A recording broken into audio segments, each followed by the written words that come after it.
Ahoy there folks, I'm Captain Benzie and welcome to another developer Q&A video for Eve Echoes. Now I do apologise in advance, the developer Q&A series has this tendency to bring out ranty Benzie, and unfortunately this week's questions do bring him back. Now some of you have said in the past that actually you like ranty Benzie because it means I'm standing up for the community. No, it really doesn't, and that is such a common mistake to make, that the people who are getting angry and shouting and swearing and getting irate are the only ones willing to stand up to the evil developers on behalf of the community, and that's just not true. I will always stand up for the community, but I will usually try to do so in a positive, productive, and constructive way. Just because someone is ranting and getting salty doesn't mean that they are some prophet there to sort of look over the community and be the guiding grace. That way lies toxicity, and we have watched so many Eve Echoes content creators go down that route. It's so easy to put out a salty video, get celebrated for it, and then go, oh, let's do more of that because it gets the views, it gets the engagement, but ultimately what you're doing is pushing people out of the game. You are destroying your own community for a few extra views and likes, and I will never do that. I'm in this for the long game. I'm in this to support the community and Eve Echoes as best as I can. Anyway, that's a bit of a wordy intro. If you want to have a question answered by the devs, go to the link in the description of this very video. There is a Google document there. You can click through, ask your question. If your question is one of the 4 chosen to be responded to, you will get a month of basic Omega. And if you want to be in with the chance of winning one of 3 months of combo Omega, make sure you are in my Discord. Make sure you've checked my recent messages here on YouTube. Make sure you get into my Discord and check the recent announcements there. There will be a dedicated video for it tomorrow. Anyway, all that said and done then, let's jump into the developer Q&A for the week here of the 9th to 15th of March. And I do apologise as well, my cat is currently going crazy in the background. If you hear any meowing or knocking, it's just her being a crazy psycho for the moment. So question 1. The new AutoSalvagers that were released were not found useful by many people and a complete waste of one mid-slot of a ship. Is there going to be any improvements on that, and will there be a manufacturing of AutoSalvager added? Now, Cloud and I have been talking about this a lot in the content creator chat and in DMs. His response here, I'll give that first and then we'll go into a bit more depth. We've already received a lot of valuable feedback on the AutoSalvager and will enhance the AutoSalvager in an upcoming update to optimize pilots' experience. This misses the point so thoroughly, and I have argued this many times. Now, yes, a buff to these would be useful. The basic Dust version should have a 10-kilometer range. They should go 10, 12.5, 15, and then the theorized 4th version of it that you saw in the Catskull Academy video that's not currently available in the game should be 17.5. At that point, they have uses. They actually work really, really well. You just need to have the skills, and that's the problem here.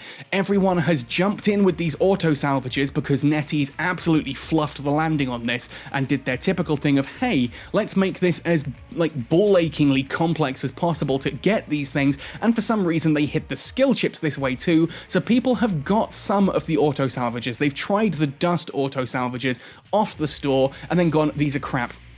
Of course they're crap because they don't have any skills behind them, and because you've only got the one of them. These work masterfully if you have multiple of them. Like, just with the Dusts, you can loot an anomaly. If you've got 3 Dusts fitted onto something, like a cruiser, heck, a cheap SFI or something, you can fly through and loot an anomaly really, really quickly.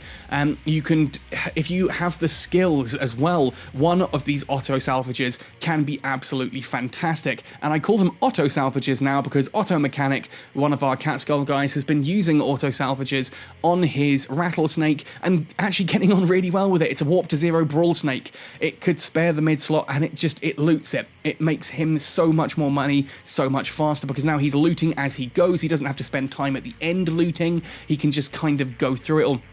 This, ultimately, these modules work. They work actually surprisingly well once you have the skills, but because no one has the skills, no one can give accurate feedback, so NetEase are listening to feedback from people who don't actually have any experience in what these modules do, and that is just, oh, it's so annoying. By the way, this isn't the ranty Benzie question, this was just the warm-up. This is the one that gets me angry because you've got NetEase listening to feedback from people who haven't actually experienced the module properly. And why haven't they experienced it properly? Is it their fault? No! NetEase have hidden the bloody skill chips in the most ridiculous way possible. I've seen horror stories of people spending like 200, 400 bucks on like the coupons, going out and doing upwards of 20 or 30 of these. I actually, myself and Geekerforta both went into Fulmination and tried just generating these Graviton Wave 2 graphs and scanning through them. I found one basic skill chip out of 40 bloody sites that I did.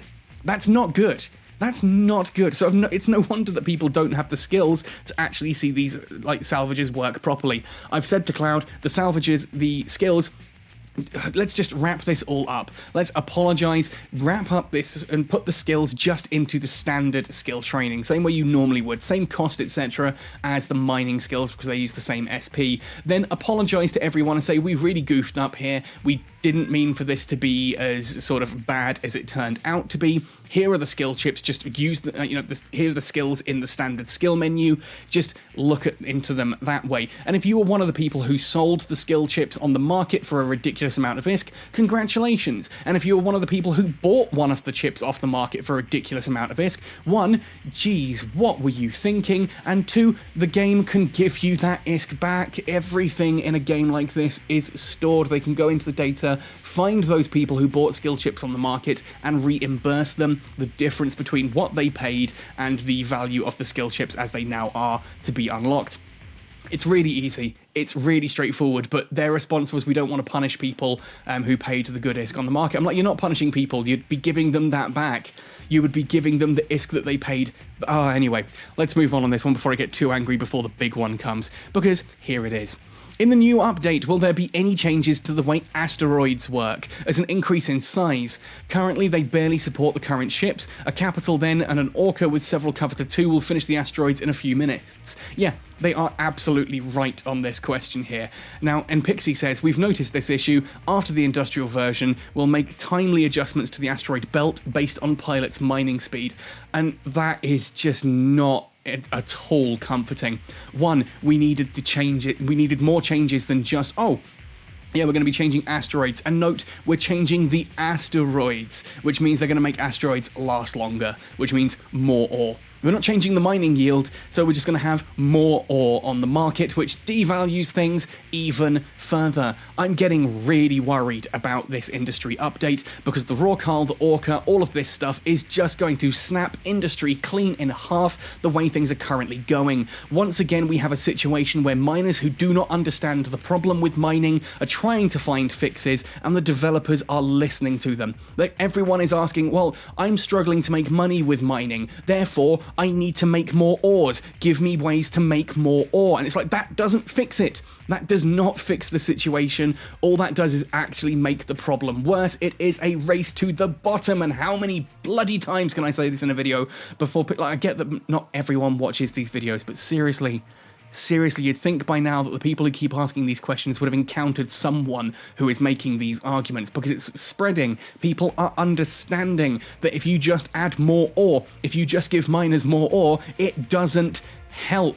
We already have stockpiles of ore. People ultimately are sitting on massive amounts of ore because there's no way to get rid of them. Because when you use a blueprint, you get like an order come through. Like if I send an order through to Yatsuki for another one of my battle cruisers or whatever, it's not the ore that he's lacking. He's got the blueprints, he's got the minerals, everything's all there and good to go. It's the ISK that he needs to kickstart things, and that is the exact problem with industry in a nutshell. The fact that you are waiting for ISK to kickstart things, not ore. The blueprints use ISK more than they use ore. It takes more money to build a ship than it does material, and that just makes no sense. That is what needs rebalancing here, and the fact that they're saying, oh yeah, we're going to adjust the asteroid belts, just doesn't inspire me with confidence that they have any clue what they need to do with mining, and we have been so clear with them on this.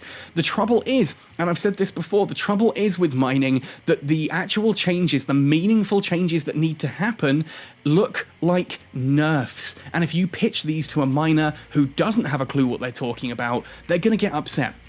If you turn around to if you put in the balance patch notes for April that all of the mining ships have had their mining yield massively reduced, and that all of the blueprints have had the amount of minerals required increased, and you've toned down the amount of materials and minerals that you get via reprocessing, that all looks like nerfs. And people are sitting there going, oh, but it's going to be so hard for me to build ships now because I need more ore, and it's harder to get ore. And yes, that's the exact point. That is what needs to happen. I'm getting angry here, but ultimately, that's what needs to happen. We need to be in a situation where ore is the deciding factor, not ISK, because how does a miner make ISK? With their ore. That's right, with their ore. So if you just have tons of ore and you need ISK and the ore isn't selling, I've gone over this so many times, I'm gonna move on before I give myself a hernia. Question number 3. When will we get level 4, the meta level 3 rigs? So things like a cannon burst aerator 4. We get rig blueprints from Inquisitor anomalies, but if the level 4 rigs come up in the LP store, first the faction war game will become more popular. Now, Mike Lee, another new name in the developer Q&A here, says, currently adding rigs 4 or rig 4 blueprints to the LP store is not in the plan, which is not a particularly helpful answer, if we're being completely honest. Like, I get that these need to be fairly short answers, but saying, oh, no, that idea you've had, we don't intend to do that, doesn't give us any information. What are you intending to do? These level 4 rigs are sitting there in the store. We've got it in the market. We've got all the stuff to do them, just no way to actually access it. So what's the point in having them? Pause for effect. Like, what is the point in actually having these here if, you know, we're not going to use them? And that's a key thing. Like, I'm just going to say, Kanyue, Shanyue, the Yanjung ships, all the different Yanjung modules, all of the things like, you know, the Dread Guristus, Shadow Serpentis, this kind of gear. Yeah, there is so much stuff in the game that is just going unutilized at the moment. And it needs to be. It really needs to get in there. And I'm just like, oh, there's so much stuff like this that just, it really irks me. But the answer there, oh no, we don't intend to add it to the LP store. So what do you intend to do with them? Why are they in the game files? Either remove them from the game files if you've got no intention of using them because you think adding level 4 would break the game, or find a way to add it. How hard can that be? Like, seriously, all we need to do at this point, basically, is just kind of go, cool, well, exploration is currently struggling, let's increase the spawn rate of exploration sites, half their loot, and also add in the level 4 rigs to the loot table, which you won't find in Inquisitors or Scouts. It's a way to, you know, push exploration or something. This is just off the top of my head, for crying out loud. Just do something. Do something. Don't just sit and go, oh no, we're not planning to do that. Question 4. When will you bring back the DIR Reflection Wargames mode? I loved this and was so excited to get up and play it 3 times a day and all day on the weekends. Please bring this back. We need it. And I completely agree with this. I've spoken to a lot of folks who keep asking this question. When is this coming back? Do you know when this is coming back? And it's like, I don't know. The dev said it would be away temporarily while they did some balancing and changes, and then they'd bring it back as a permanent fixture. And I'm really excited for that. I thought it was really cool. I know a lot of you folks thought it was really cool. When is it coming back? Now, Taylor's Fox, Mr. PvP, says, we're going to develop our next several modes based on the DIR Reflection rules and feedback from players and content creators. We've also confirmed internally what modifications and unification of different modes we will apply to the main faction wargames framework. Basically, when a lot of the feedback was things like, it's not fun to jump in frigates and cruisers and be up against 3 Vindicators, or like a Nightmare and 2 Apocalypse Strikers, or things like this. There are so many horrific... It was just bigger is better, which is one of the key problems with EVE Echoes right now, and DIR Reflection really fell into that. So we need brackets. We need small, medium, large, possibly even novice, although novice, I suppose, is the standard faction wargames, the one where it's just frigates. No, it's not, is it? It's frigates and destroyers. We need modes like that. We possibly need tech level locked modes, where you can only go in with ships up to a certain tech level. Although again, this is now a case of, yeah, tech levels causing issues, and isn't that just typical? Tech levels need to go. Let's not go into this one. I've done an entire video on why the tech level system is absolute crud and why it is damaging the game more than it's helping. If you're interested to find out what I'm going on about there, go watch that video. I'm not going to sit here and waste time on it here. Ultimately, I'm glad to know here that Taylor's Fox, who does generally get like PvP. He understands it well. He is bloodthirsty as all heck.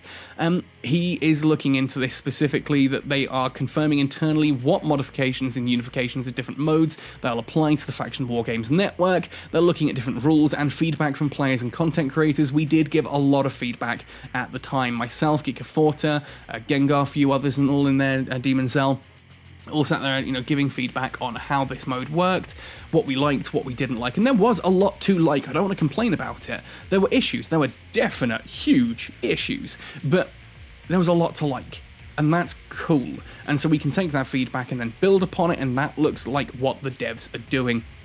Anyway, that does bring us to the end of this week's Developer Q&A. I do apologise once again for ranting. I am just passionate about this game, and I am getting really worried about the state of industry and mining here.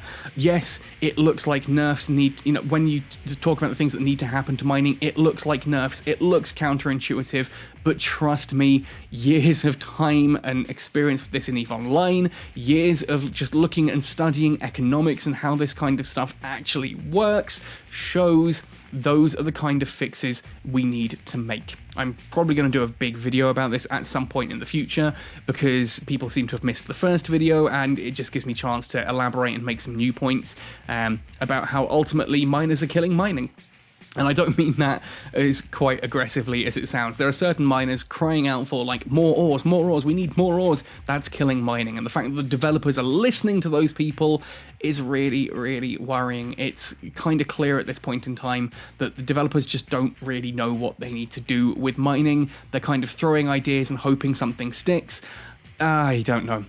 Anyway, folks, this has been this week's Developer Q&A. Remember, if you want to be in with a chance of winning a month of Basic Omega, ask your questions to developers in the comments section down below. Sorry, in the description down below is the link that will take you through there. And if you want to win one of 3 one-month combo Omegas that I give away every week, make sure you're commenting on this video, make sure you're in my Discord and posting in the public channels there. Good luck to everyone who's hoping to get those Omegas. Otherwise, folks, thank you for listening to me ramble on this one. Happy sailing, and see you in New Eden!